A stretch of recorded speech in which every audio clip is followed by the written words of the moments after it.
చేస్తారు. ఈ మిషన్లో రౌండ్ బఫే ప్లేట్లు తయారు చేసుకోవచ్చు. దీనికి వచ్చే 1 HP మోటార్ ఇంటి కరెంటు కాకుండా దీనికి సపరేట్గా కమర్షియల్ కేటగిరీ 2 మీటర్ ఫిట్ చేసుకోవాల్సిందిగా కోరుచున్నాను. సో మనం ఈ మిషన్లో రౌండ్ బఫే ప్లేట్ తయారు చేసుకోవచ్చు. At the same time extra die కొనుక్కొని మన హోటల్లో పార్సల్ కట్టే ప్లేట్ కూడా తయారు చేసుకోవచ్చు అని మీకు అందరికీ సలహా ఇస్తున్నాను.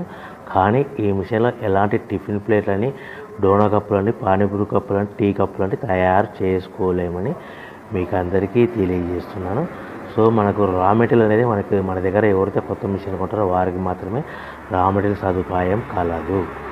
సో ప్రతి ప్లేట్ మీద ఖర్చులన్నీ పోను 10 పైసల నుంచి 15 పైసలు, 10 పైసల నుంచి 15 పైసలు లాభాలు వస్తాయని మీకు అందరికీ తెలియజేస్తున్నాను.